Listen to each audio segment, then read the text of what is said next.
For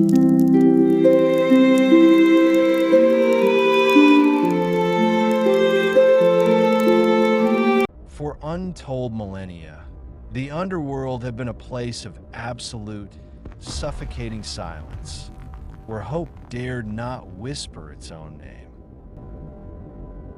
The darkness here was not simply the absence of day.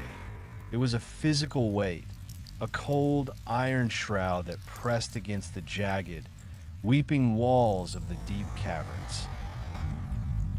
Shadows coiled like serpents in every crevice, ancient and confident in their eternal dominion over this prison of souls. Suddenly, the stale, stagnant air of the abyss trembled, sending a shock wave through the dust that had settled for ages. A sound alien to this desolate place began to resonate. The rhythmic, purposeful sound of footsteps striking the stone floor with the weight of authority. The iron gates, which had stood barred and rusted since the dawn of sorrow, shattered inward with a thunderous crash that echoed like a divine decree. Through the broken remains of the gates, a blinding white light erupted, piercing the gloom with the intensity of 1,000 suns. The demons, twisted creatures of smoke and malice who had ruled this dark kingdom, shrieked in sudden, agonizing terror. They scrambled over one another, their clawed hands frantically shielding their eyes, for the purity of the light burned them more than any fire ever could. Hunched and trembling, the shadows fled into the furthest recesses of the cave, unable to bear the presence of the intruder who walked among them. Jesus stepped through the breach, his figure not just illuminated, but composed of the light itself, radiating a power that pushed back the swirling darkness. He did not run, nor did he shout. He simply walked with the brave, confident stride of a king reclaiming his lost territory. His burial shroud, usually a symbol of death, now glowed with the vibrant, pulsing energy of life, flowing around him like royal robes.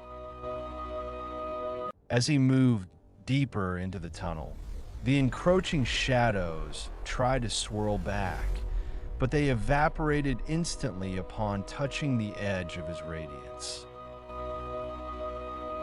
The tunnel opened up into a vast, cavernous expanse, a holding pen where the air was thick with the sighs of the waiting. Here, countless translucent figures huddled together, a sea of gray souls spanning every generation of history. They were faded and weary, their forms distinct yet ghostly, wearing the simple, tattered robes of their long patience. For centuries, they had stared into the dark, but now, a collective gasp rippled through the crowd as they turned their heads toward the entrance. Reflected in their wide, translucent eyes was the growing brilliance of the approaching Savior.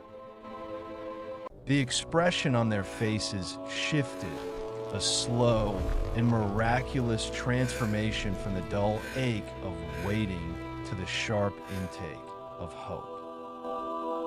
Jesus stepped onto a ridge overlooking the sea of souls, his presence turning the damp, blue-purple walls of the cavern into a cathedral of gold. He looked down upon them, not with judgment, but with an expression of profound, heartbreaking compassion that seemed to heal the air itself. The cavern, once a place of terror, was now flooded with a warm, golden illumination that felt less like fire and more like the morning sun on a spring day. The jagged rocks, previously sharp and threatening, now softened under the amber glare, looking almost like steps leading upward. I can feel the warmth. Jesus descended toward the crowd, extending his hand, his fingers glowing with an inviting warmth. In the front row, an elderly soul, his face etched with the lines of a hard life, fell to his knees, tears of pure light streaming down his translucent cheeks. Next to him, a young woman reached out, her hand trembling as she sought to touch the hem of the glowing garment before her. As Jesus took the hand of the first soul, a visible wave of connection, a ripple of pure love, pulsed from him to them, bridging the gap between the divine and the lost. The grayness of their forms began to flush with a subtle warmth, their translucent nature gaining a new, vibrant solidity. Rise, his presence seemed to say without words, a command that resonated in the deepest part of their spirits.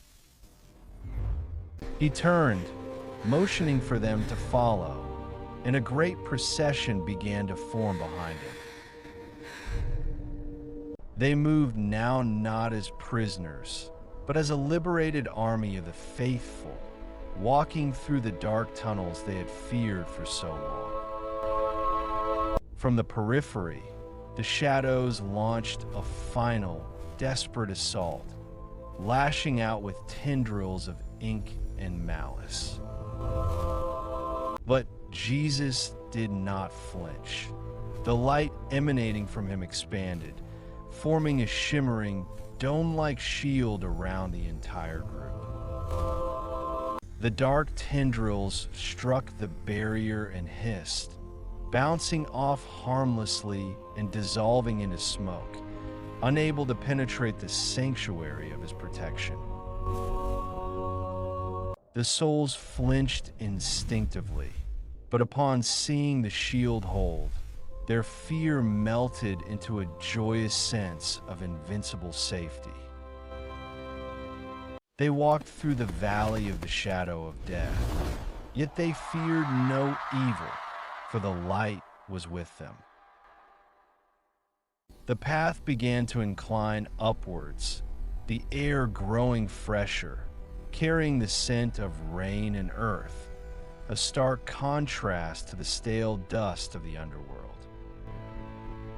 Ahead, the mouth of the cave loomed, no longer a maw of darkness, but a frame for the brilliant, blinding white of the exit. Jesus led them right to the threshold, the boundary where the gloom of the underworld met the glory of the heavens. He stepped aside onto a high rock near the exit, allowing the stream of liberated souls to pass him, counting every single one.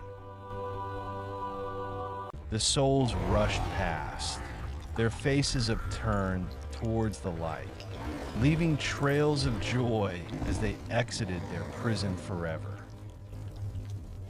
Finally, as the last soul crossed the threshold, Jesus stood alone for a moment on the precipice.